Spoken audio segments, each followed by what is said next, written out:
Pemerintah Kabupaten Musi Banyu Asin terus berupaya membangun akses vital, seperti jembatan, agar arus lalu lintas menjadi lancar, pertumbuhan ekonomi menjadi pesat.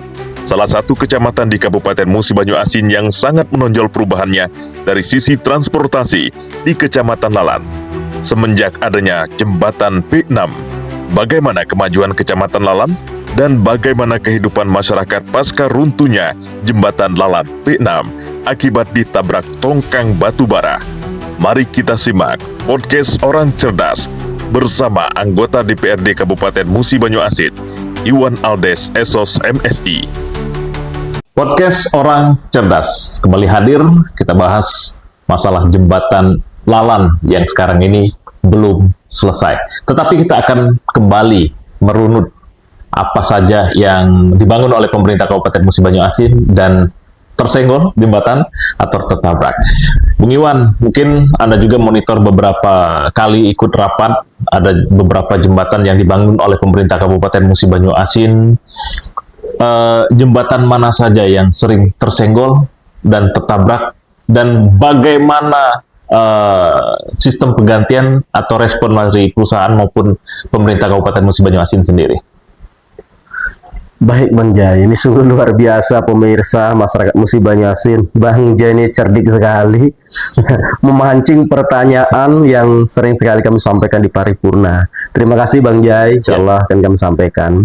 Kalau jembatan yang dibangun oleh pemerintah Kabupaten Musi Banyu Asin itu banyak sekali Bang Jai. Hampir 27 desa itu sebagian ada yang sudah dibangun oleh pemerintah daerah dengan dana APBD. Termasuklah ada jembatan penghubung, yaitu Primer 2 dengan Primer 8. Pertama, jembatan itu dibangun, kemudian posisinya miring.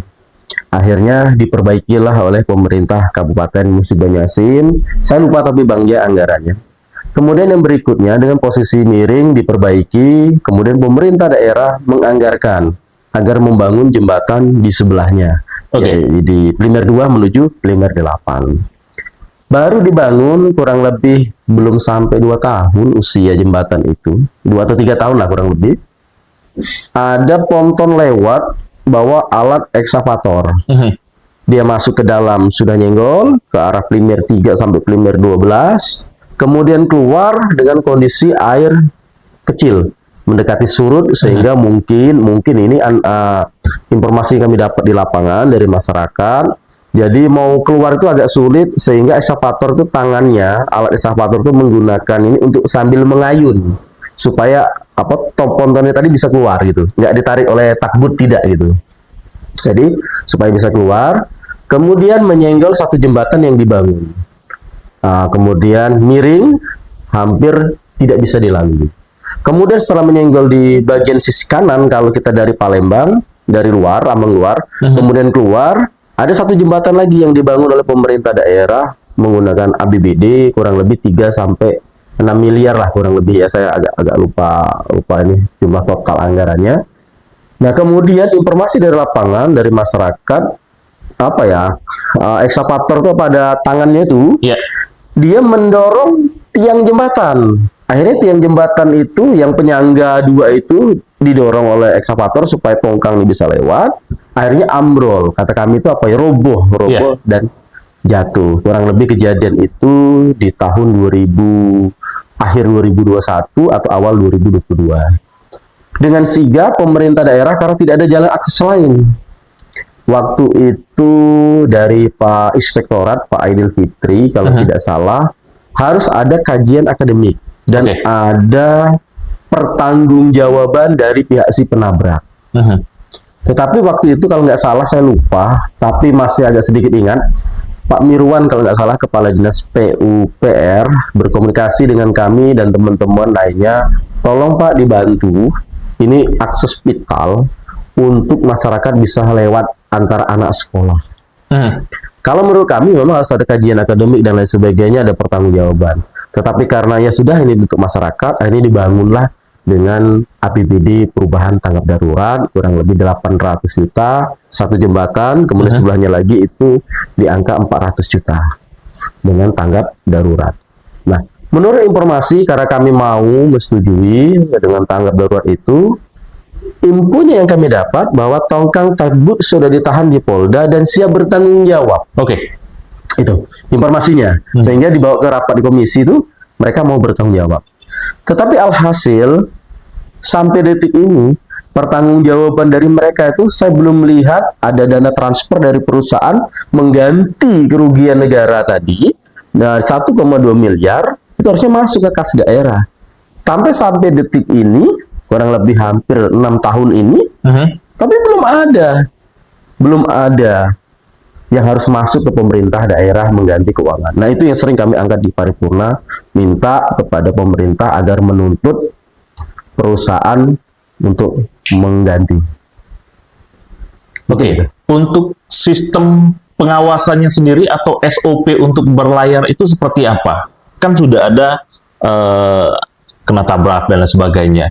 Otomatis tidak ada belum ada sertifikasi kalau kita lihat nunggu air pasang, lihat ketinggian dan seperti apa.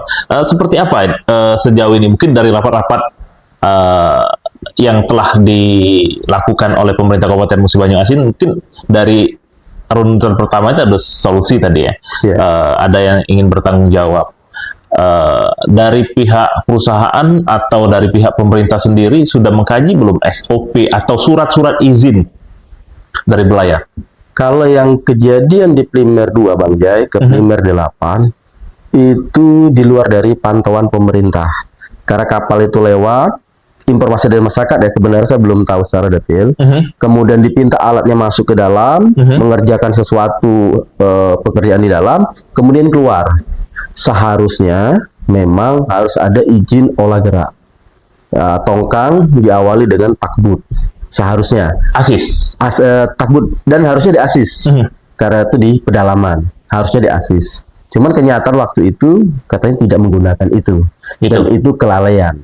Kelalaian mungkin, mohon maaf, dari pemerintah daerah juga ada, dari Airut yang ada di pos KSOP Sabandar itu kan ada, yang masuk keluar masuk harusnya dipandu dan dikawal. Ternyata waktu kejadian itu menurut informasi tidak sama sekali. Ini untuk di Primer ya, ini Bang Jai. Terkait masalah jembatan air Lalan, memang harus jelas, harus ada SOP, harus ada izin olah gerak takbut atau asis, baik itu yang narik batu bara ataupun yang mendorong. Gitu, Oke. Baik, pemirsa podcast Orang Cerdas, tentunya dari beberapa runutan tabrak jembatan, senggol jembatan membuat masyarakat Lalan khususnya semakin susah karena akses satu-satunya untuk mobilitas masyarakat Lalan itu jembatan. Kita akan tanya ketegasan pemerintah Kabupaten Musi Banyu Asin dalam menangani jembatan yang roboh, jembatan yang sangat vital untuk Lalan. Yang kemana-mana, selalu setia di podcast Orang Cerdas. Media massa sebagai salah satu bagian yang tak terpisahkan di masyarakat telah memberikan pengaruh yang begitu signifikan di masyarakat. Berbagai bentuk tayangan, tulisan, dan berita di media massa mampu menampilkan realitas sosial di masyarakat. Masyarakat begitu mudah percaya dengan apa yang ditampilkan di media massa. Media massa telah mengalami perkembangan begitu pesat, juga mampu membentuk opini publik melalui tayangan yang disajikan maupun bentuk tulisan dan gambar. Oleh karena itu, Asosiasi Media Independen Musi Banyu Asin, AMI MUBA, merangkul pengusaha media, wartawan untuk terus mempertahankan marwah media dengan mempedomani Undang-Undang Pers dan Kode Etik Jurnalis dalam menjalankan tugasnya dan fungsi sebagai jurnalis. AMI MUBA terdepan dalam inspirasi,